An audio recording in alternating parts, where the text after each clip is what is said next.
All right, we are live. Welcome to a new episode of the Goon Squad on the Fins Talk Network.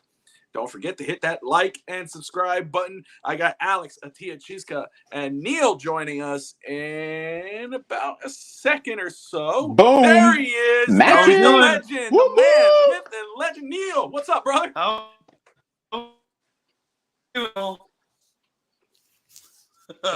Give me 1 second. We lost him. And we lost him. He's off the show. That's all right. I'm here. There we go. There he is. You're like a realtor. Give us a tour. Give us a tour. Tour of the house. Oh, man. All right. How we doing, gentlemen? So you are watching. What's up, brother? We good, man. The Goon Squad on the Fins Talk Network. We're talking Heat, of course, Heat basketball. There is so much to talk about on the Dolphins side of it, but of course, you got overtime yesterday. You got Bottoms Up, Fins Up tomorrow. You got the new show, Huddle Up and Wait on Thursday. Excuse me, those are on Thursday, and then Saturday you got Fins Talk Network. Fins Talk today, but today is about the Heat. So we're gonna do our best. I know people are going crazy with the Dolphins with the news of Stephen Ross getting suspended. Dolphins got 2 draft picks taken away from them. I talked about it earlier on the network. You could catch a recap of that on the YouTube channel. Check it out. But first off, guys, we've been all off season ever since Kevin Durant, made news with Kyrie that they wanted out of Brooklyn. We've been at the edge of our seats as Heat fans about what the Heat were going to do, how they were going to make this deal. Bam Adebayo being included possibly, Duncan Robinson, Tyler Hero debating from here to there. Looks like, as of right now, no deal to be made. Okay, so let's pretend that's the case. As of right now, and of course there's a report now, as Alex brought up to me earlier, as if I remembered, is that Kevin Durant will meet with the owner of the Brooklyn Nets. Supposedly, maybe they're going to work that out for now, and maybe they revisit it at the deadline. But guys, man, so right now the Heat roster, as it stands, it's pretty much the same. Of course, you add Jovic and you take away Tucker. But the starting 4 right now for Miami is projected to be Caleb Martin for the Miami Heat. If Caleb Martin, let's just start off with this before we talk about the other stuff. Right now, as the East looks currently, Neil, can the Heat compete in the East with Caleb Martin as their starting 4? I mean, what do we mean? I guess the definition of compete needs to be addressed, right? Like compete for a championship with Caleb Martin as the 4, or just like a playoff team, like maybe a top 4 seed. I mean, yeah, let's go with playoff seed, because it doesn't move the needle. It doesn't move the needle for the Heat in regards, in my opinion, to get over that hump, to get over to the finals if they got into the playoffs. But in the East, do they take a step back, or do they stay in that spot, maybe in the top 3, top 4 team? I mean, I think we stay there.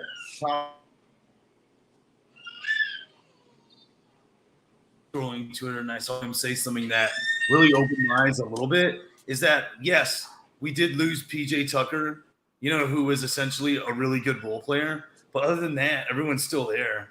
And it's not like Caleb Martin, when healthy, wasn't trending in the right direction. I mean, there was a time where, Caleb Martin was putting together some solid games.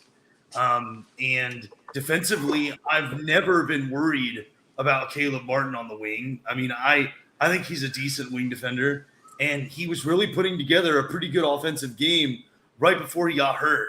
I don't think he was ever able to get that offensive rhythm after the injury, after being away for so long. But he really was starting to put something together. So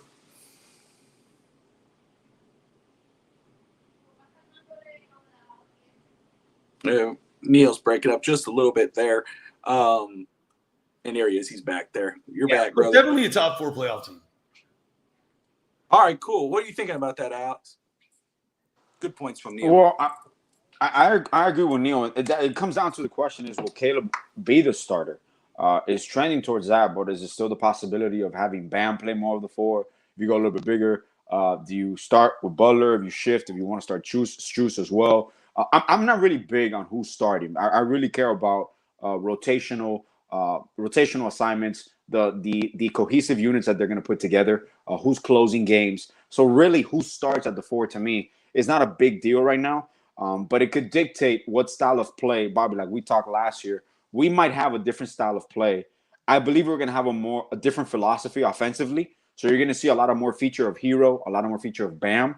But to me right now, I really can't say I'm either for or against it. But even if Martin is a starter, I believe he's going to play a role in this team. Obviously, rotational minutes, probably 25 to 30 minutes a game.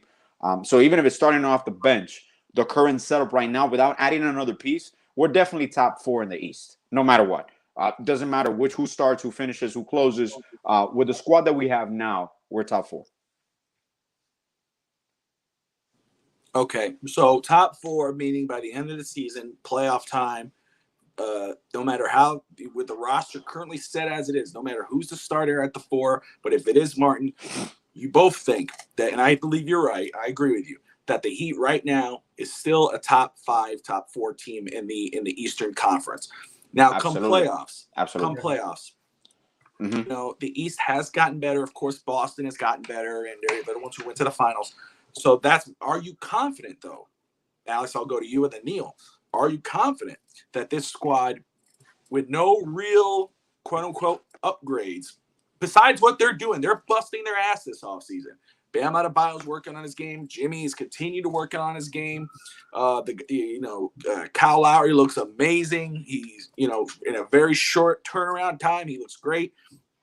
But no real upgrades on the roster except for Jovic, and we don't know how that's going to be in his first year. Can this team compete in the playoffs? I don't think they have moved the needle. I think they can compete. This is my view. But they haven't really moved that needle to obviously say, yeah, we could definitely get over Boston currently, because Boston is better right now than they were during the playoffs. So, Alex, take the homer hat off. Let's take that shit off right now. Okay, I want you to put your take this. Okay, and now I want you to speak reality here. Okay. Yeah. Okay. Mm-hmm. All right.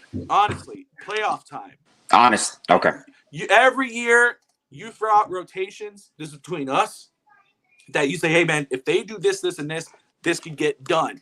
And then it's the same time during that season you go, I don't know what the hell Coach Spo is doing.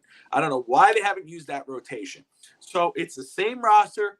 Add Jovic, and take out Tucker.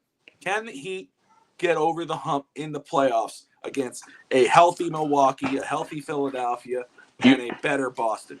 You touch a spot there, Bob, and I'll touch upon it real quick. My frustration was Spo. I mean, Spo's a Hall of Famer. I'm just a kid from Hialeah. I coach Little League basketball, amateur basketball, 10, 11-year-olds. I've been around basketball my whole life, so I understand that. I dissect We know it. you're very good with balls. You're good with, I get it. Good with playing with balls. And hose. But what I see is, number one, my frustration with Spo is sometimes he sticks to a rotation way too long. The Boston series, for example, I guarantee you, he's second guessing it now, or he's looking at it back and now. He should have played Robinson, especially when Hero was out. You needed shooting, you needed spacing. So even if it failed, you needed scoring. You needed someone that could be ignitable. So that's one part in that aspect. This year, without my homer hat, it all relays on the improvement and the accession of Hero and Bam, and obviously having a healthy Oladipo back in the fold from the beginning. Those are our upgrades. No matter who we bring in, who we sign as a free agent, who we trade for now, our major upgrades are a change in offensive philosophy, which I believe will make us more competitive because we won't have to rely only on defensive stops down, even though when it comes to the postseason, defense will win you games. But overall, you build your rotation with the depth that you do have and the evolve of Hero, more on-ball, pick and roll with Bam late in games. That's another key part, the late game situation. It can't always be Jimmy. It has to be dictated also by what the defense is giving you, what your opponent is giving you. Bam and Hero with the ball in their hands could be deadly in the fourth quarter. When Butler needs to get you a bucket, he will get you a bucket. But to me, to be competitive in the playoffs, your deep run, you use the season to develop the schemes, to develop your rotations, to make sure you know how to attack, when to attack, who to attack, and with what personnel you're going to close out every game. And obviously, certain games dictate your rotation. I understand that. Sometimes you're going to play big, so you might see some Omer, some Deadman with Bam. Probably you'll play small, and you're going to go with a quick lineup. Butler, Martin, Oladipo, Hero, Lowry. You might even see that running a few times. So I believe the rotations will be key for the depth in the playoffs. How far we go will be how far we mesh in the season with our rotations and with the growth of our young players in Bam and Hero. They have to take that next step with the setup that we have. And I believe we could. I'm not going to guarantee a finals trip because I can't, but I do see us in the same competitive nature as last year, where you can say injury, if it wasn't for injuries, we were going to the finals. Because I understand later on the Celtics looked like the better team, but throughout the season, with Hero healthy, with Lowry healthy, with everyone healthy, even Butler was injured. I don't think they're the better team. Obviously now they've yeah, better of course. As a team Exactly. overall for Boston. Exactly. But obviously, once again, it's still the meshing health-wise. Is Gallo going to provide you defense? Because what you're losing sometimes, that's what people don't realize. When you lose a rotational piece, for us like Tucker, we're losing defense, we're gaining offense. With the Celtics, you're gaining offense, losing defense. So it all meshes in. People pay too much attention to who starts and the sixth man.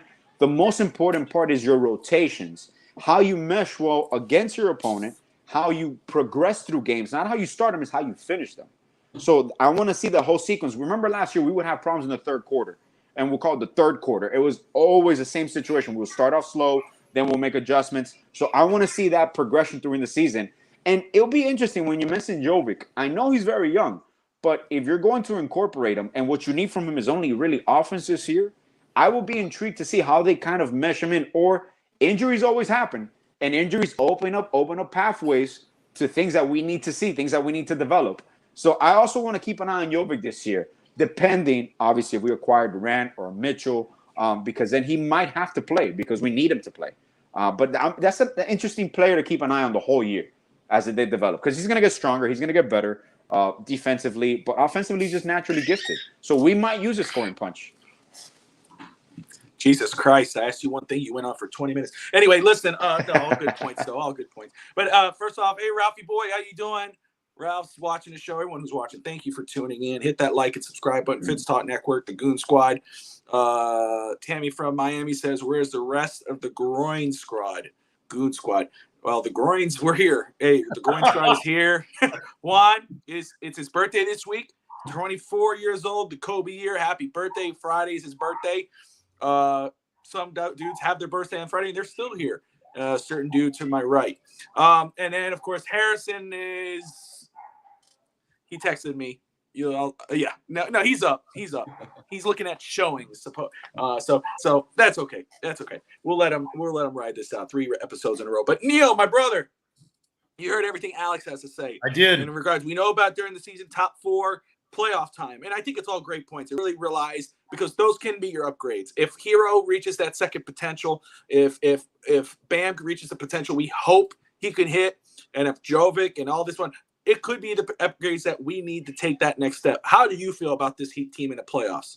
So, Bobby, I mean, you took a bit of my argument, and that was going to be that. Sorry. And you're perfectly fine, because you hit it on the head in a way, if our players improve the way we want them to improve, the ones that need to, like Tyler Hero, and if we get the production from Oladipo that, we think we can get, and to be honest, I think that's the safest bet is Oladipo. But if we are to project Tyler Hero to improve and Kyle Lowry to play better, and I think Jimmy, if he's able to develop some sort of a consistent 3-point game, not something, amazing, but if he can make that shot, and make defenses kind of respect that a little bit more, sure, I think we could compete. But, man, that's like a lot of projection, And so sure. For me, what I want to do is I kind of like to look at the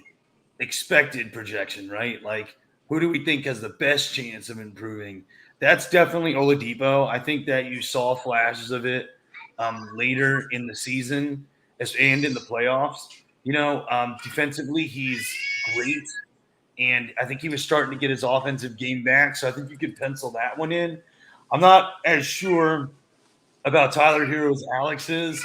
I want to keep the same Tyler Hero, because I just don't know if he can progress as a defender. You thought because Harrison and Juan were here, you were going to get some shit. You were wrong. Sorry, Neil's in man. the house. I'm Neil, sorry. you let me down, Neil. You let me down, man. I'm sorry, man. I don't know if he can play defense. He's gonna have to show me he can play defense.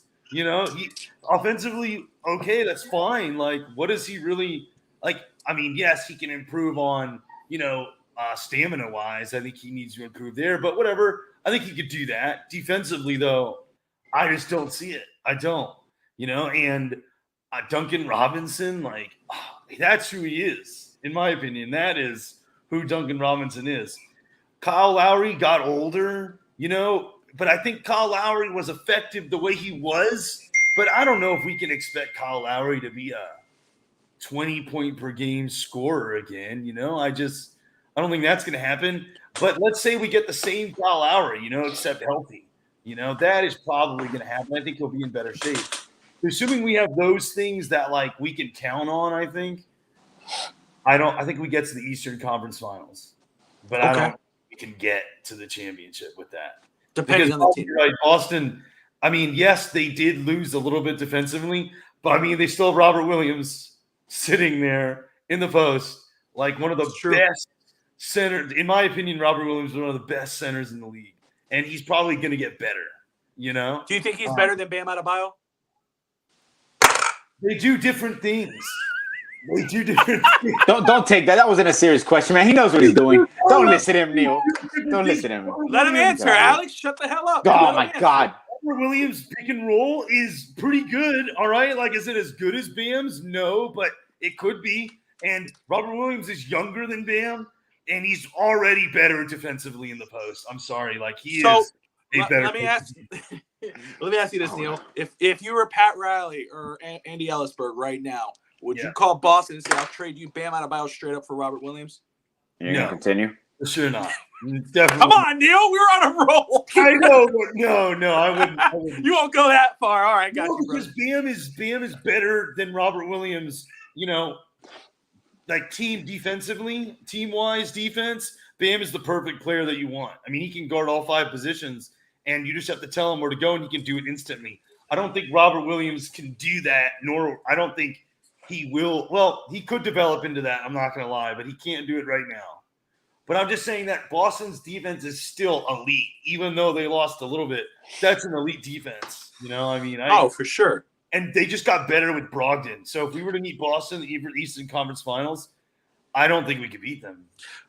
My thing is, and I both your points were great. And Neil, I mean, you're really hitting a lot of nails on the head, though, overall. Joking aside, I mean, you're right on the Robert Williams thing. Because to me, right now, and I'm not trying to disrespect Philadelphia and Brooklyn if they come back at strength, and Toronto and these other guys in Philadelphia. But right now, if you're looking at Boston and the Heat, who are both in the Eastern Conference, even though the Heat lost PJ Tucker, you want to notch him down just a little bit. That's okay. But Boston and the Heat could probably stay the same. But Boston, to me, did get a little better. You add Gallo, you got Brogdon. They did get better. So, yes, Alex's point is right on the money. I brought up the Eric Spoelstra thing because that's something that's always been a frustration with Alex. I can speak to that because we've had those conversations with Spo and the rotation. That's what I was pissed off with Spo during the final game of the Eastern Conference, Game 7, because he kept the same rotation in there almost this whole second half. And I really think it's just because Butler played the whole game. So he was like, oh, I owe it to Butler to keep these guys in at the same time. When no, you should have saw what you had in Duncan Robinson. And maybe Duncan Robinson finds that shot again where he's a 3-point weapon. Hey, it could happen. He has it in him. I know. But, but he could still be traded. So I know Alex is itching here to follow up. So I'm going to let him. And then we're going to move on to a possible Duncan Robinson trade that was discussed on another Miami Heat podcast with some insiders. But Alex, you have any response to Neil? No, pretty much what I said before. I don't see them. Boston got a little bit better. And what I mentioned just with Gallo is When he's on the floor defensively, they're going to be a little bit worse. So we can run with that. We can take advantage. That's why I'm not buying into who starts and who doesn't, because I believe in the transgression of a game. During transitions, you got to change and you got to adapt. Which I said with Robinson, we could have used a shooting. I wasn't guaranteed, but it was something that was provided as an option. And I don't criticize Spo because I'm not the head coach. I'm not the one that's there, obviously. And we got to trust his mind when it comes to this. But also, coaches make mistakes and they learn from it. And at times, it takes that to change a coaching philosophy, or just not change it, but adapt and use your personnel wisely. Because one thing that I've always said about Spo, sometimes for some reason the big men, they don't shoot as much in the Heat. When we've traded, for example, Precious Achiuwa, he wasn't used as much as a shooter, and he could have played next to Bam. He could have spread the floor a little bit more for Bam. When he got to Toronto, he was shooting. I think he shot almost like 150 triples last year, or 200. So that's one part of the coaching philosophy that you might see them open up the reins for Bam, open up the reins a little bit more if they play Omer next, or if they play Dedmon. So we'll see. All right, so let's talk about another, because even though the Kevin Durant deal is stalled out in any trade front, whether it's the Phoenix Suns and the Miami Heat, especially Toronto, whatever, Boston last week they were discussed. But trade potential is still on the table for Miami. There's still ways for the Heat to improve or help try to get that for Greg. Salvador and Alex Toledo. Sylvander, Bobby. Hell? God damn it. I don't give a hell. Not Salvador. Sylvander, man, is respect. Come on. Jesus. Put yourself on mute. Shut up. Jesus, all man. Right, listen. All right. The disrespect here. You gonna shut the hell up? 5 on the floor. Co-host brought up potential backup ideas for the Heat if they fail to acquire Kevin Durant, which it looks like they will for now, or Donovan Mitchell. One idea they did discuss was a potential trade, including forward Duncan Robinson and Mavericks power forward Davis Bertans. Did I say that right? Yeah, you got that right, actually. Yeah. All right. Surprising. Asshole. Anyway, what do you – okay, so Alex. Yeah. Okay, what would you think of that trade straight up? Straight up? Does Bertans help the team at all? No, man. No. That's – okay, Bertans, number one, he looks like a bad copy and paste. Like, they look like they got his face and, like, another person's face. We got to go there, dude? Is, first of all, look at his face. Just analyze it. He has my son has broader shoulders than him. And no, it's just to me, dude, he was a victim. No, he wasn't a victim. The team was a victim of situations. He got a big-ass contract. Look what he's done the last 2 years after his big contract. I would not trade Robinson for Bertans at all. I would rather have Robinson, even if he's not going to be part of the rotation. If that's my only choice, it's like, oh, you're going to trade for Bertans or you keep Robinson. I keep Robinson because anybody gets injured. If he's not part of the rotation, I plug Robinson back in. I know what he can do. I know what he's capable of. Bertans is a 6'10" power forward that averages 1 rebound a game. Can barely shoot anymore. He doesn't have any muscle. He can't move anybody in the paint. He's not a functional basketball player. He's just going to play out his contract and go into retirement or go back to Lavia and play in Europe. I wouldn't trade him at all. When I heard that, when if it moves the needle, it moves the needle for the lethal injection so you can kill me if we trade for Bertans. Hell no, man. Yo! Hell no. And with all respect to Sylvander, I don't even know if he said he would do that trade, but if he said that's crazy. That's blasphemy. They both said afterwards that they wouldn't do the deal. Okay. But they threw that trade out there. What about you, Neil? When we need content, what we do. Jesus Christ. If you compare the level of frustration that Duncan Robinson gives this fan base, the level of frustration that Travis Bertans gets from the Wizards, I'm not going to lie to you. He's in the Mavs. He's in the Mavs now. Remember, he got traded.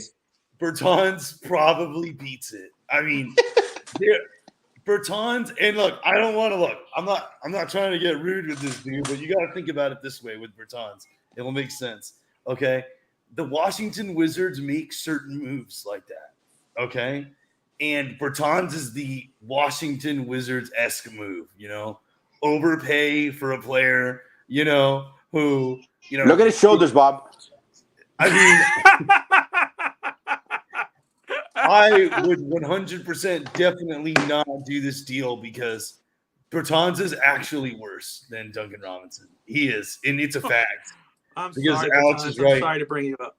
Bertans can't shoot. He can't. And, I mean, he also can't play defense. And at least Duncan. At all. At all. Like, Bertans can't play defense at all. And Duncan's actually probably better at defense than Bertans, which is shocking. So, unless Bertans was an expiring contract and we were that desperate to get away from Duncan Robinson, then no. Like when you said, I'll just follow quick. Like, I would trade a Duncan Robinson for a Miles Turner. Because I believe, yeah, but that wouldn't be straight up though. That would no, of course not. You might have to add a first round pick because Miles Turner is also an expiring. I would do that. No. I'm saying like if you don't add other pieces, you have to add a first round pick for sure. But Bertans, I mean, for them to trade us Bertans, we need a first round pick if we want to trade Duncan Robinson. Actually, it's like no, man, crazy. Would you do that? Would you do that if they offered a first round pick with him? I mean, if Robinson's not going to be part of the rotation, I would, and then I'll flip Bertans again. Yeah, I would flip Bertans. It's crazy, man. Man, I feel bad to bring that dude up, man. That was something I saw. No disrespect to Bertans. I'm sorry. I didn't mean. Shut the hell up. You totally went there, dude. You went there. You know damn well what you were doing. But it does look funny, man. Do you see it? Like, it looks like a head of an adult was copy and pasted on the body of a child. Egg Island head, dude. It looks like one of those Easter egg heads. Too. On TV, it looks weird. It looks funny, dude. Yep. Damn, you guys. Much love to Bertans. All right. So Neil, I'm gonna start with. I'll continue with you though, because since you just finished up. So if not Bertans, what options do the Heat have, or what could the Heat do besides going after someone like that to help set any free agents you could think of, or trades that wouldn't cost the Heat that much? Maybe just a Duncan Robinson and a pick. Any potential players you could think of that might fit the Heat roster? I mean, Duncan Robinson and a pick. I mean, it's just hard to say because, obviously we're at this point where nothing is going to happen until KD gets, traded and Kyrie goes somewhere, right? So it's hard to say what which teams are trying to move which players right now, right? I mean, I haven't, usually by this time we'd see tons of Duncan Robinson to somewhere on trade scenarios. And I haven't even really seen many just because I think people are so unsure of the landscape. But I would say that Miles Turner is a player I'm interested in acquiring. John Collins is a player I'm interested in acquiring. Okay. Honestly, if Seth Curry's available, that would be sick too, but I doubt it, but that would be interesting. Seth Curry. I got you. Okay. Seth Curry. If Seth Curry was available, that would be interesting. I mean, I guess I would just need to see the landscape loosen up a little bit to see which other role players are available out there that would make sense for free agency wise. Carmelo Anthony, Blake Griffin. Griffin has been linked to the Miami Heat. What are you thinking of those guys and their potential fits? I think LaMarcus Aldridge, and I know people are going, no, we're not talking about starting here. We're talking rotational pieces. Potential starters, but rotational pieces. But LaMarcus Aldridge, he has a connection with Miami a few years back before he went to San Antonio after leaving Portland. Even though Miami had no money, he met with Pat Riley. So there is some. I think LaMarcus Aldridge would be good too. Any of those guys stick out? I gotta kill the Blake Griffin vibes though, just because just as an aside. Would Eric Reed ever be able to cover the Heat if Blake Griffin was a member? He's gone pretty hard on him. He's made the best, bro. Stuff he's said back. All right, I don't know. But that's just just an aside. That's so funny, Alex. What about you, man? Is there anybody out there? Let's trade wise. Yeah, we're gonna talk about John Collins. And even what Ira Rindeman had to say. Just right now, in regards of free agents out there for the four to fill that role, if it's not Caleb Martin, what players right now available to the Heat free agency wise, where you don't have to give up a pick, who's there that you go, man, if we could find someone that this guy would, maybe not as a starter, maybe so, could fit the Heat currently on this roster? Look, man, to me, I'm still torn. Number one, if we're going to play Bam at the 5, or if he's going to have more of an expanded role, I still think my top fit, just to plug him in right there with Bam, is Melo. I love Melo fit in this team, especially for that starting unit, because you got your defense. Melo basically becomes another knockdown shooter for you. If Hero starts and Bam is playing, Butler, that opens up so many lanes. That's just, to me, what I see basketball-wise if they're going to keep playing Bam in his role. If you're going to expand Bam, the best 4 options probably in the roster, Bam Adebayo. For me, if then we're going to play a little bit bigger with Omer, or even if we play with a Martin, a Butler, whatever the case may be. But roster-wise, if you keep Bam there, I got to go with Melo, man. Because, I mean, trade-wise, I know people talk about Harrison Barnes. Miles Turner intrigues me in the trade market. He really does, because I believe he can play the same role that Myers Leonard played. But then that means that Bam is going to stay in his role. Pick and roll, cuts to the baskets, kind of like a mid-range game. Because if you're going to play next to Bam, you need to space the floor. So you need to open it up. That's where you got Omer knocking down shots. You got Miles Turner knocking down shots. And what you mentioned, even Aldridge, like you said, it might not even be a rotational player, is you're looking for depth, which I believe even Dedmon's going to compete for minutes. But don't be surprised if Dedmon just starts the season and he's just a depth provider, kind of like Udonis. Because if they're going to go smaller and then they want to play Omer, if Omer beats him out for minutes and you want to go young, which is another mistake I think they made last year. They didn't go young at certain points. They didn't trust their youth at times. And I was surprised by that. Because the whole year they played their youth. They played their rotation. And when it came down to it, they didn't trust it a little bit. So that it's a fluid situation, man. But right now, I still go with Melo. Out of everyone's option, I go with Melo at the 4. Of course, you had to put your shameless plug of Omer in there. Always. I mean, you were so good halfway through to bring it Omer. I saw your face. When I saw your face, I'm gonna go in. I'm gonna go ahead and fucking put it in there. Omer.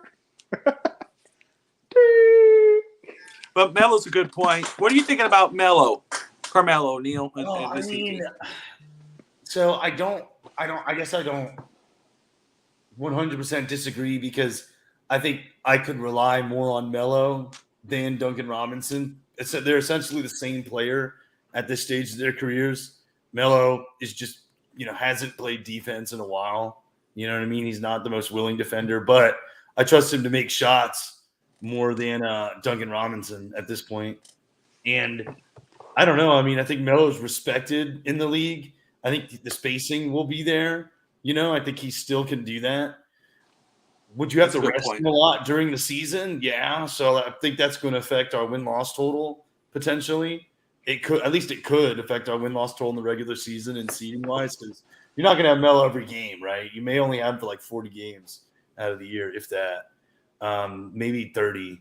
So I don't know. I don't think that's the worst idea. I don't. Yeah, and what you're doing is you're playing him probably like 15, 20 minutes a night. He's a good rebounder. Crazy. He's Duncan Robinson minutes. I mean, it's the same player. Like, you know what I mean? It's just I don't even know what Melo's contract is, but it's Melo's a minimum salary player. There it is. He just signs 1-year deals. Yeah, he just going Duncan's salary to get Melo. I mean, that wouldn't be bad. That's probably the most attractive part of it is the salary dump. But I'm gonna flip this for a second on you, Bob, because you mentioned Ira, and I read that the other day. I don't know if when was it, like a few days ago or whatnot, but he mentioned, why wouldn't we just trade Bam? It's not like he can just lock down the top centers in the league. And I respect Ira Winderman. I love Ira Winderman's writing. He's been a columnist here forever. When I read that, I seriously questioned. I'm like, what is wrong with Ira?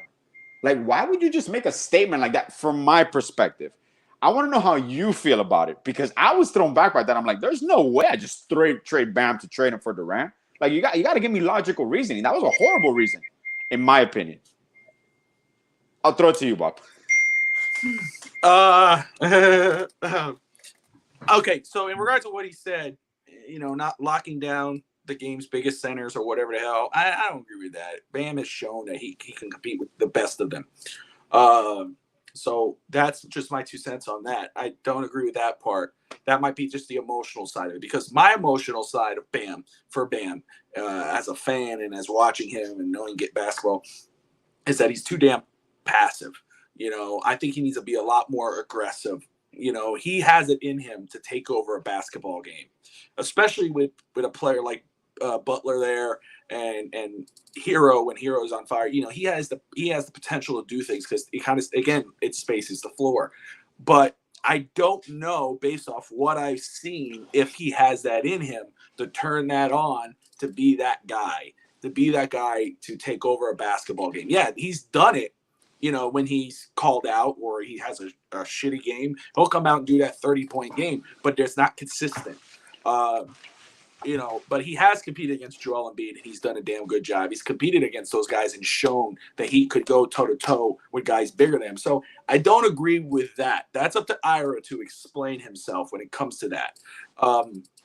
However, when you're telling me about, when he says you should just trade Bam for Kevin Durant, I understand that logic. I understand that point of view because – and it's the same thing when, and I don't want to go into Dolphins, but it's the same thing before we knew anything about Deshaun Watson, before we knew anything about the 24 cases and all that crap, that when there was the argument about Tua and Deshaun Watson for the Dolphins, when you go back to Finn's talk today, I was talking about this earlier today, the earlier episodes, I said, if you were for trading for Deshaun Watson as a Dolphins fan before the cases, you were not wrong. If you were for sticking with Tua, you weren't wrong. Because with Deshaun Watson, you knew he was an elite quarterback, 26 years old. That's different from Kevin Durant. Durant's like 33, 34. Exactly.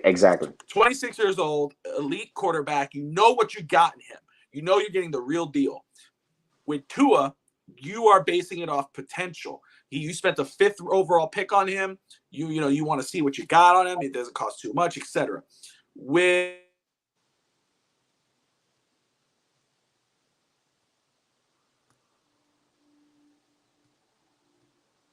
you there, Neil? I think we lost Bobby. Yeah, we lost Bobby. We lost Bob. I want to touch on one of the things that Bob said because he was on the right track there. It's just that I don't know what Ira Winderman 100% meant when he said that Bam doesn't shut down big players. And I don't necessarily agree with that quote because, like in the post, he doesn't necessarily lock down the game's best centers. Bam isn't really asked to lock down the game's best centers on a consistent basis because, our defense has always just been a team defense, So, like, I don't think Bam is ever going to be in the role that Robert Williams is in, where he has that he has more opportunity to do that, because we use Bam more of a hybrid 4 or 5 role, and that's just not what his defensive assignment is going to be. And so, no, I just think that Bam definitely has the potential to do that. And up at Bob's back, I want to let him finish his point before I go on. Oh, I'm sorry. No, I don't know what the hell happened, but I was just going to say is that in regards of the Bam Adebayo for KD and comparing that to Watson Tua, with Bam Adebayo, you know what the potential is. You know that he could take over games. He has it in him. He could play with the He could play all 5 positions. He could take the ball up the court. He could play center. He could play defense against all those other positions. But it's again, you're relying on potential. He could get there. But with Durant, it's Kevin Durant. Former league MVP, still plays at that level. I know when healthy, I know the age. But when you have a chance to seal the deal, and I'm playing devil's advocate here for Ira Winderman. If you have a chance to seal the deal, get one of the best players in basketball history, offensive players, former league MVP, still plays at a very high level, can be that guy that when Jimmy Butler doesn't have to freaking kill himself to just get to game 7 just to lose at the final. The same thing with the Lakers and the Celtics. This is the guy that could take over the game. You don't have to question him to being aggressive. That's Kevin Durant. This is Bam Adebayo. Adebayo, we see the potential. Can he reach that potential? That's the question. There's no question with Durant. The question on Durant is health-wise, if he could last the season. But again, longevity. That's the whole Miami Heat. If you get Durant, you're securing yourself a spot possibly in the finals and winning at least one championship. With the potential of Bam, maybe finally get to the finals, and if they start hitting that stride and they reach their potential hero, Bam, etc., that's probably a couple championships. If there's an if, there's no if with KD. Go ahead, finish your point, Neil. Well, and that's the thing, right?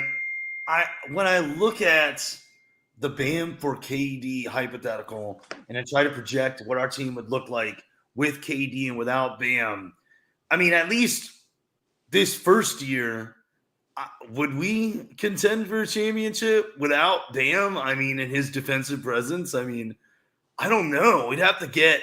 I think it would take about a year or two, maybe, with Durant to get to that point where we've got a solid team around him.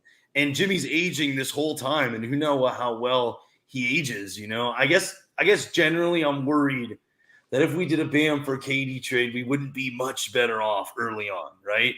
And then I'm kind of nervous about could we, but with Kevin Durant, players will come to Miami. I mean, you saw right. LeBron. Yes, So, they will. We would be able to revamp our defense probably in a year. I mean, we did. That's what happened with LeBron. I mean, damn, the team completely transformed when he got there. So, I mean, I could see us going out there and, grabbing a Miles Turner. You trade for Durant. You do whatever you need to do to get Miles Turner. You have Turner, Durant, and Jimmy.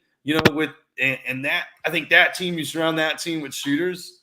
That's and just to follow up on that, respond to you. I think maybe during the season you might take a step back. You might be top 6, 5 because the injury or slowly getting that chemistry and him getting used to Coach Spo's scheme and all that. But playoffs, I don't think it's a question. I think it doesn't take a year. I think it's this year they could make that leap because Butler's already there. Now look at the potential lineup because let's say what would the potential lineup be? Well, so let's discuss that for just a second, Alex. And I apologize, but that's cool. So let's just say right now.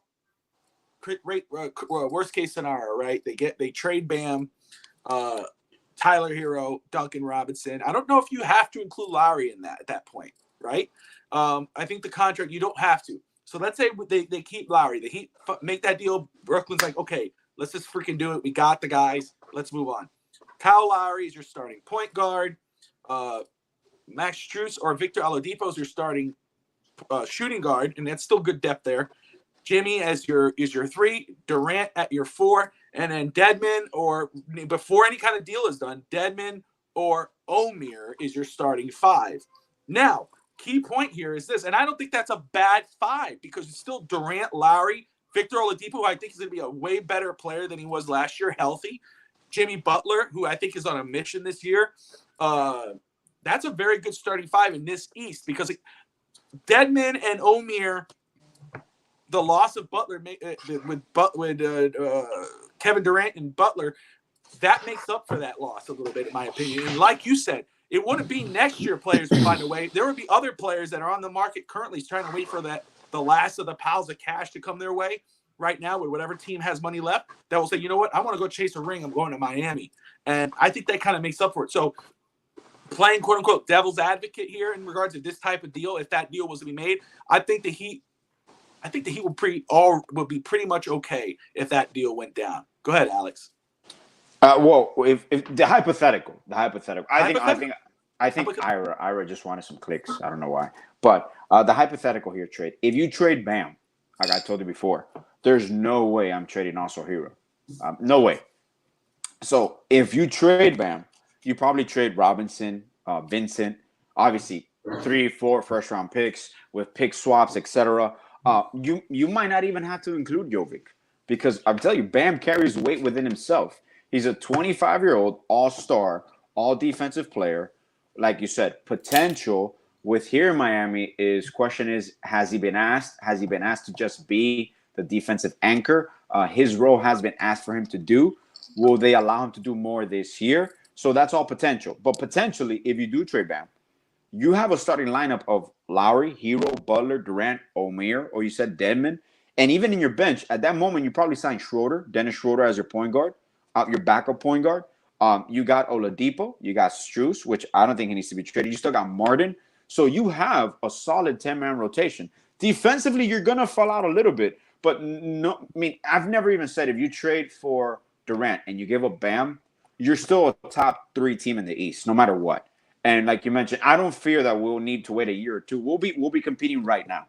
We will be competing right now. The only fall off you're going to see is defensively. Other people are going to have to pick up the slack.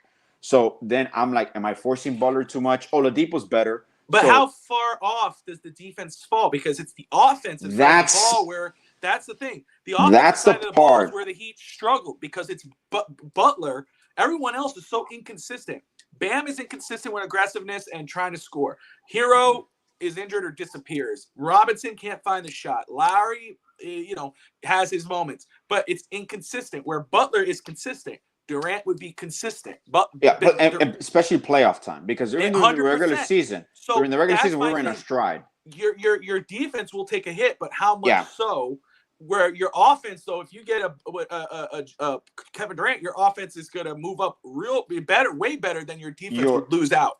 It will be a balance out. No, it's true. Your defense, we will never know the fallout until it happens, because Bam covers so much 1 through 5 that he erases so many mistakes that other players make, that I still believe it will even out where your offense, the offense input that you have in Durant and the creativity within him offensively and even defensively. Durant can defend. Durant can rebound.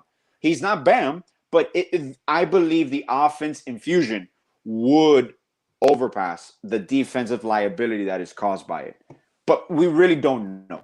We have no clue. No way of knowing until it happens. I would like to say that I think Miami is not – I think they would be willing to do it eventually if they had to.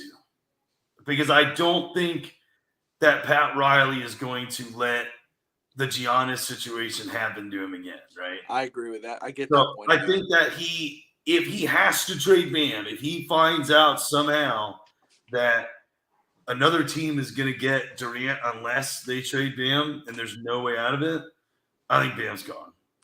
I think it becomes more a reality at the trade deadline. Go ahead, Alex. I'm sorry.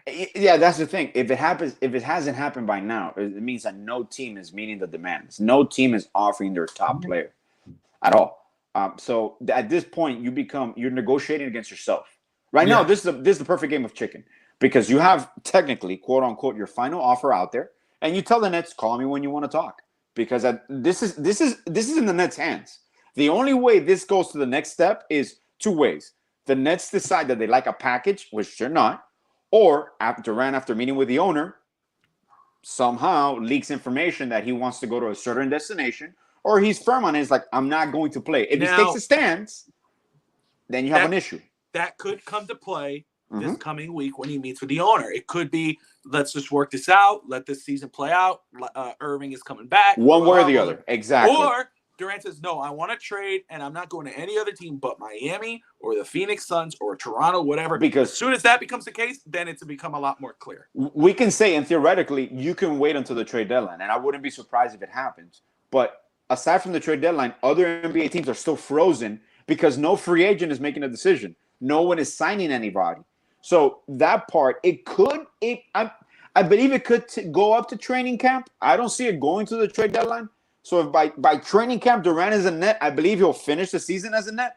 But other teams are just waiting for it, because this isn't like the Harden situation last year where teams were making moves. No one was really waiting on Harden.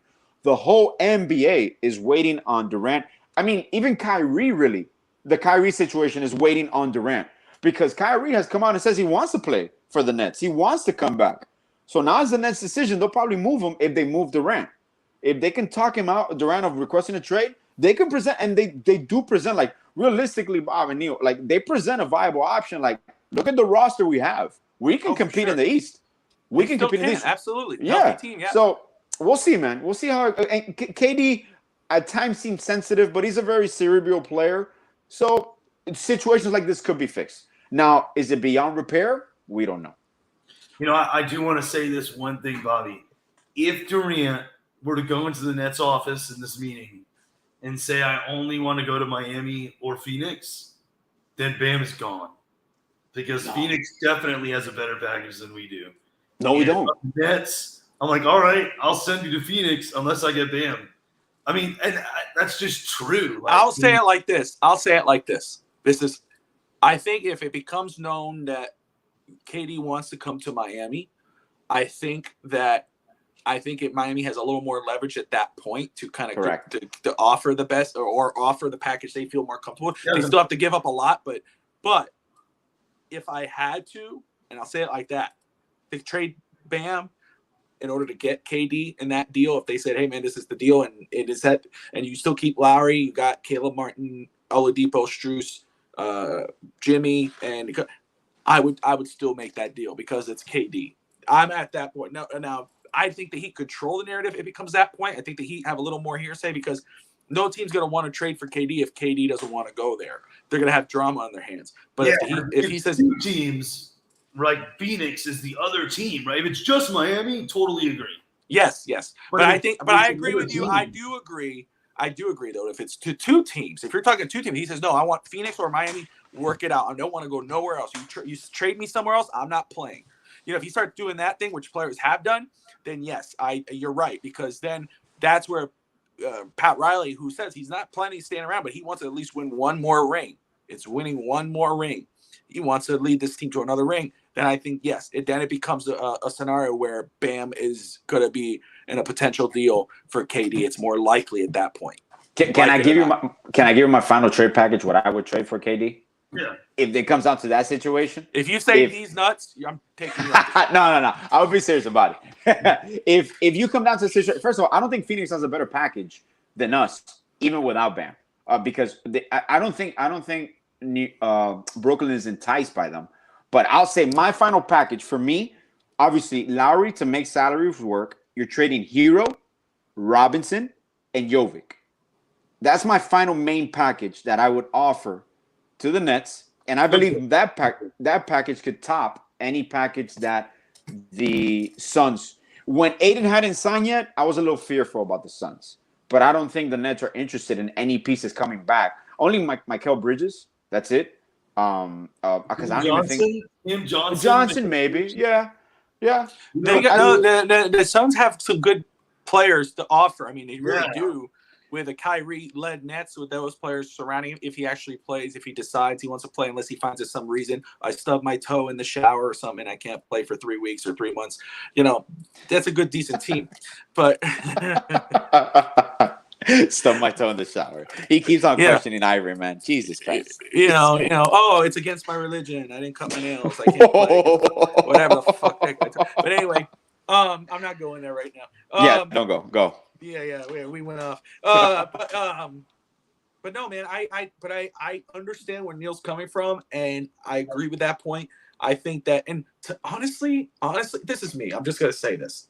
Of course, I don't want to lose Bam because what he offers. Everybody looks at numbers, and yes, I say he needs to be more aggressive, but he offers so much more than points. However, I like Jovic. Is offensive potential overall more than I do Bam, and I don't mean that in a bad way. I just say when he's a natural scorer. I just think he can grow what Kevin Durant is, and I'm not comparing the two, but I am to a point. I think Jovic offers that in a certain way. I think he could. But now imagine him next to Bam for the next 2, 3, 4 years, and Butler. If he reaches that, because then you're talking about potential to what we already know. Oh, okay. We know what KD can do. But the potential, that's the thing. It's the same thing as Justice Winslow, Alex, or Hassan Whiteside. It's the same shit. It's potential. But this guy could be the Alex. Let's be real. Let's be real. You cannot compare Justice Winslow and Hassan to Bam and Hero. We can't do that. We can't do that. Come on. You were betting. You bet on potential and you lost. The Heat have done it before. I bet on Justice Winslow's versatility. And I still think he's one of the most versatile players. Top 10 and 5. Yeah, top 10, absolutely. Top 10 overall players. I did say that. I attest to that. I did say that. Yes. And you gagged. Injuries derailed his career. Oh, suck a peanut, motherfucker. All the way to the grave. You'll take it all. Jesus. But, hey, man, I love Justin West. I did. I had a lot of hope for him too, but I didn't go that far. But my thing is, you either bet on potential, which is fine because when you know they can do it. That's the thing. Now, Justice Winslow does not have that potential. That's blind. But Bam, Tyler, Hero, Jovic. Man. Yeah, okay. But you know what you're getting in KD. You know who KD is. You're getting one of the best, and he still is. It's not it's not Carmelo. It's not somebody he used to be good. No, KD is KD. KD's going to cost you. It's going to cost you, but it's KD, like you said. So, but hey, look, it's running up on that 55-minute mark, but that's okay. Man, there's been so much going on today, not with the Heat. I mean, the Heat is just a wait and see. We're excited about the potential of the team if they just stay the same, but there's potential players that could help this, and we will continue as the weeks go on into the Heat season. Dolphins-wise, there is so much to talk about. I mean, and I know Neil's biting the lip. I know, Neil. I got to get you on Finn's Talk, brother. It'll be fun, man. Let me know. Yeah, for sure, brother. We'll talk overtime. I think Alex wants to jump on too. We might have some you, Brett, and Alex. All of us. We'll talk. Can we do a Goon Squad takeover? We'll just take over and that's it. No, yes. Today, just very quick before we run this off. This is what's going to be talked about a lot on the network this week. The NFL, Roger Goodell, has stripped the Miami Dolphins of the 2023 first-round pick and the 24 third-round pick. Team owner Stephen Ross has been suspended until October of this season, and he's fined. After that, he could still attend games. Bruce Beal has been banned from attending any kind of league activities. He could still go in the facility. He could still go to games. I know that was kind of – but they did find that the Dolphins did not intentionally lose games nor instruct Flores to do so. This is why they were penalized. The Dolphins, and this is from the official whatever it is that they do. Neil will probably know the better wording than I do, so forgive me, Neil. The investigation established violations of the anti-tampering policy on 3 separate occasions. The Dolphins had impermissible communications with quarterback Tom Brady in 2019 to 2020 while he was under contract with the New England Patriots. Those communications began as early as August 2019 and continued through the 2019 season and postseason. These numerous and detailed discussions were discussed by Mr. Beal, Bruce Beal, owner in waiting, and co-chairman or vice chairman, I think, who in turn kept Mr. Stephen Ross and other Dolphins executives informed of his discussions with Tom Brady. The second violation was the Dolphins again had impermissible communications with Mr. Brady and his agent during and after the 2021 season, which was the past season, and into the offseason, while he was still under contract with the Tampa Bay Buccaneers. Those discussions began no later than early 2020, December 21, and focused on Mr. Brady becoming a limited partner in the Dolphins and possibly serving as a football executive.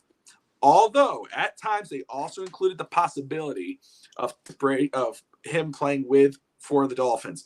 Both Mr. Ross and Mr. Beal were active participants in these discussions. And then third and final violation. In January of 2022, the Miami Dolphins had impermissible communications with Don Yee, the agent for New Orleans Saints head coach Sean Payton, about having Mr. Payton serve as Miami's head coach. Miami did not seek consent from New Orleans to have these discussions, which occurred before Coach Payton announced his decision to retire as head coach of the Saints. Following the announcement of his retirement, the Dolphins requested permission to speak to Coach Sean Payton for the first time, which New Orleans declined to grant. That is where Miami's been found guilty. The Dolphins were interested. I believe that was the first time was Josh Rosen and Ryan Fitzpatrick. The Dolphins or Stephen Ross and Beal were interested in bringing Brady to Miami. Flores had no interest in that. He walked away from the yacht. That was in the report in the first lawsuit. The second time was this offseason, which people were calling BS. People were saying they were rumors. No, they were trying to bring the team down. This is all fabricated. No, this is fact. The Dolphins were trying to bring in Tom Brady, and they were trying to bring in Sean Payton. Mike McDaniel was the fallback option. This is where the silver lining is, and we'll end this, and we'll go into overtime on Monday night. If you guys will be my guest this week on overtime on Monday night with Brett, we'll talk more about it. But the silver lining here to me is that it happened now and not during the season. Now for McDaniel, obviously he wasn't the first choice, probably wasn't the second choice, but he was the final choice. He has hired a great staff, in my opinion. I think he's out of all of the acquisitions Miami has had, Tyreek Hill and all those guys, McDaniel and company are the biggest acquisitions because they could really turn this team around in regards to development. Because it's not about investment, it's about development with this team. And right now, I think they could bring out the best. In regards to Tua, look, half the fan base doesn't believe in you. The coach didn't want you, supposedly. Your owner wanted to trade you or trade for another quarterback. These guys did not want you. So it's up to you right now to prove them wrong. You have a coach who has your back, an offensive coach, an offensive staff. You have one of the best players, if not one of the best wide receivers, if not the best wide receiver in football. Of course, you got Devontae Adams and Cooper Kupp, Tyreek Hill. But Tyreek Hill, one of the best at his position, he's played with one of the greats who has your back, who's leading the Tua train this season. You have a lot to be to succeed this season. It's on you. I don't think this bothers. I think Tua is a little sensitive to the information, despite what he wants to pretend. But I think because he has Tyreek, because he has Coach McDaniel, because he has the support system that he has, and he's been recently married, so congratulations, all that whatnot. I think he has everything in his corner to prove all those people wrong and to succeed. Now, if he doesn't, we still have at least one first-round pick. Responses, guys, before we close out. I'll say something quick, Neil, before so you can finish it up for us. Okay, that's a half an hour. Okay. First and foremost, quick, just with McDaniels. As a person, McDaniel doesn't seem to be a person that will be even slightly offended by that. So he's a coach that I think could handle that, being the third, fourth, fifth option, because he's given an opportunity, and this team is going to be his identity. This team is taking out even the persona, even the charisma. It will be a McDaniel identity. And in my second point with Tua, I don't think I've ever seen a prospect, a potential franchise quarterback, face 3 years of uncertainty, of not the organization not believing in you, not feeling support. So when we've talked about this before privately, and I'm obviously in your shows, this is the real year that is make or break, and Tua's going to be allowed to be himself.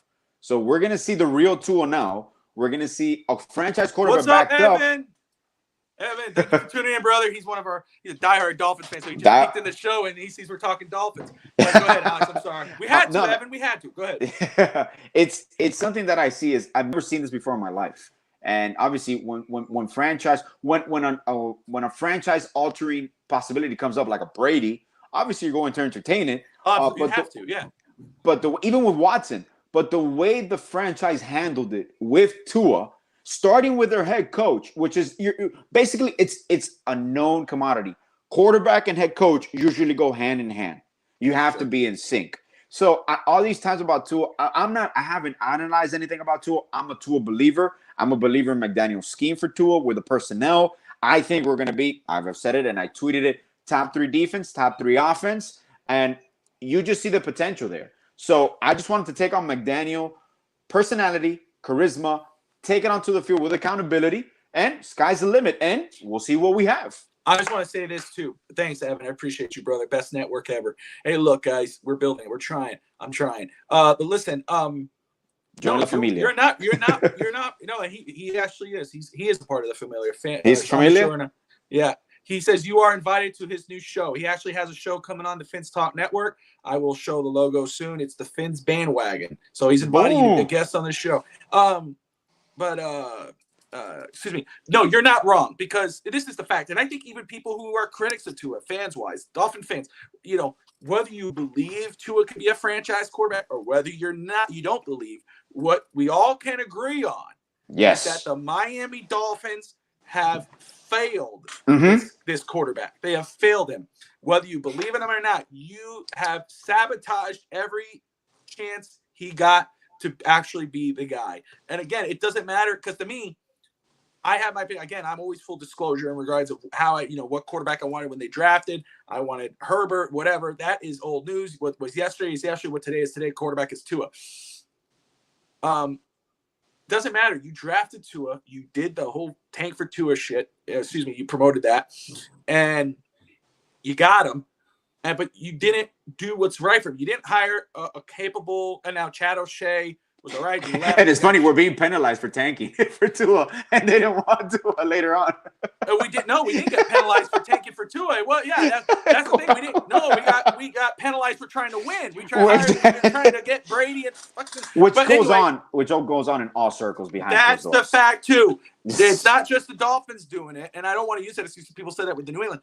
Everybody does this. They all tamper and all this crap. It's just that the Dolphins got caught with their pants down by Flores being a snitch. And Bill Belichick texting Flores by mistake the wrong Brian. We're in his division. We're coming up for his title. But no, disagree or not, well, no matter how you stand, where you stand on Tua, I know everybody agrees that the team has not done Tua any favors. This is the first time they have done them the favor, and I think it's because they were forced to do him a favor by hiring that offensive coach, by bringing in those offensive weapons, because now they have the excuse saying, hey, if he's not the guy, if he can't do it now, we have all rights to go get the guy we want. Bob, I want to throw something at you and Neil. Because, for example, even when a McDaniel comes available, and Neil, you know how I love Mike McDaniel from the beginning, Bob. Remember, I was texting you his name, and I'm like, I love this guy because he's a cerebral coach. He's a player's coach. You can see the players want to play for him. What do you do now? McDaniel takes them, maybe not win a Super Bowl, takes them deep in the playoffs. They go 13-3, 13-4, 14-3, whatever the case may be. Hold on. He's successful. Sorry. No, keep talking. Yeah, he's successful. You have a winning formula. But you got to make it go. Here we go. He's successful. You got a winning formula. Sean Payton says he wants to come back and coach, or you're interested in Tom Brady. You're the GM. You're the president of the team. What do you do? Dude, first of all, you can't go to Tom Brady or Sean Payton. I mean, I think at this point it's over. I think if you did that, because Ross already came out and said it was false, right? No, he said he didn't agree with the conclusion. It was false. He was very technical about it. There's the investigations, conclusions, but I'm going to go ahead and accept the punishment. I just don't think are going to then, pivot back to that. I think that puppy is done. I think they have to ride with McDaniel for the natural course, 3 years, like they've always done. But I'm pretty confident in McDaniel too. I mean, Alex, you're right. I don't think. I mean, maybe during the season with Flores, like after that losing streak, and then they started to compete again after the trade deadline. Yeah, after the trade deadline, I think that's when I saw players, practice as hard and look as confident in the team and themselves like they do now with McDaniel. And this is only training camp. I mean, I think he really does speak to the younger generation of player, which Flores amassed a young generation but could not communicate with them, which was strange. I mean, that was very strange. I do want to say this, just to touch on what Bobby was talking about earlier. He is absolutely right in the silver lining, and that is that it's over. You know what I mean? Like, I think the worst thing that could have happened is that after an amazing camp, which this camp seems like it's going to be, and we're in like that first 5 games, which are going to be really difficult, this thing dropped, and then the national media firestorm just took over. I think now, during every preseason game telecast that we have, those 3 games, this is going to be mentioned at the top of it. There's going to be some sort of announcer say, oh, this is the Miami Dolphins. They just lost their first and third round pick, I mean. But going into the regular season, I think that only happens the first couple of games, and then that just stops, And winning will stop that. Well, winning will stop that. But if this would have happened during the season, this would have been like, oh, Fitzpatrick, are you worried that Fitzpatrick's going to take over? You think that Flores is going to pull you out to bench you? Do you think that Flores is going to bench you, put in Jacoby? It would have been a distraction for Tua. People were worried about his how he feels. But now it happened now, and so now the timing of it, man. Yeah, that's the timing of Watson. First off, the timing is Deshaun Watson. That's always. That is always 100% the truth that the NFL did this now to run away from Deshaun. Yeah. We got the results? Put it out. Go. I don't need any proof of that. I don't need a internal memo to know that is the truth. Internal memo. That's it. I don't need an internal memo. That's the truth. Oh, hey, can I have one little thing? A lot about it. One little thing that I love. This is my last one. There's a quote that I read about McDaniel saying, which I love about this. He goes, when they hired me, they knew who they're getting. I'm not a copycat version of someone else.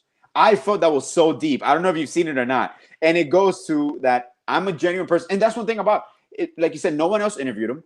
You believe in his philosophy. You believe who he is as a coach, as a person, and he's every step of the way. He's the epitome of growth through every organization. And like you mentioned, Neil, players speak his language. He's an amicable person. He reaches out to players. He is one-on-one with them. He's just not a And head I will coach. say what you brought up before very quick, and we'll close this out, guys. And again, you guys are invited to overtime with me and Brett on next Monday night. But I will say is that it has to translate into wins. Okay. All that has to, very nice on the mic. Seems like the players love him. He's a player's coach. He seems fun, exciting. The youth, the energy he brings to the squad, it's exciting. That's why I think, but the way his staff, he already beat Flores in regards of how he hires his staff. Offensive staff is the best staff I've seen in a while in Miami offense-wise, and this defense as well, because you hired Madison and Surtain, etc. So the staff looks perfect. It has to translate to wins. Now, Alex said, what happens if they go deep in the playoffs? Now, if they go deep in the playoffs, it's okay. McDaniel's fine. If Tua is still just average or whatever, then that's where a question mark comes at the quarterback, because what helps you get over that hump? Now, if the Dolphins went 9-8, if they go 8-9, if they go 9-8 again, if they go to the playoffs and get destroyed in the first game, then I think there's a possibility of a David Cooley type situation there, where it's a one and a done. And I don't think it's dead. I don't think the Sean Payton, Tom Brady thing is dead, because now they already got penalized for it. Okay, we did it. But guess what? If they're available, Brady's a free agent next year. Payton's retired. You can use one of those picks to trade for Payton. So I don't think it's dead. But I have faith in McDaniel, even if, I'm just saying this, even if Tua doesn't reach that next level, I think McDaniel is going to be the next level. I think, then he could go and get his guy if he needs to go get another guy. The team is in a prime spot. It's a quarterback away. It is a quarterback away. And not saying Tua can't be that. I keep saying that. It's not saying that Tua can't be that quarterback. The team is a quarterback away from being a legit contender. Once they find that, if the offensive line actually takes a step up, if the coaching staff makes that, because the offensive line hasn't really changed. Taron Armstead, Connor Williams, that's it. Everything else is pretty much the same. It's the coaching staff that makes the difference here. If they make that next step, then it's a whole other story. But we're going to hold that. We're going to finish off. We can continue this conversation and much more next Monday night on Overtime with Brett Lagasse, myself, Alex, and Neil. Until then, we got, Bottoms Up, Fins Up with Mike, the Hebrew Hammer Brown, and Lewis Brown, his dad, on Thursday night at 8 p.m. Eastern. And then at 9 p.m. Eastern, we got the brand new show with Brett Lagasse and David Stager, which will focus on the entire NFL, not just the Dolphins. That will be Thursday night at 9 p.m. Eastern. And of course, Saturday is Fins Talk Today. Evan Posner will be joining us, me and Hank. And we'll talk, obviously, this as well. But until then, guys, hit that like and subscribe button if you haven't. You were watching the Goon Squad. Of course, we changed this up a little bit, talk Dolphin stuff. But we had to. We waited till the end. It was a must. It was a must. It was a must, man. You know what? It was So, great. as always, hit that like and subscribe button. And as always, most importantly, fins up, or Heat Nation fins up. See you guys next week.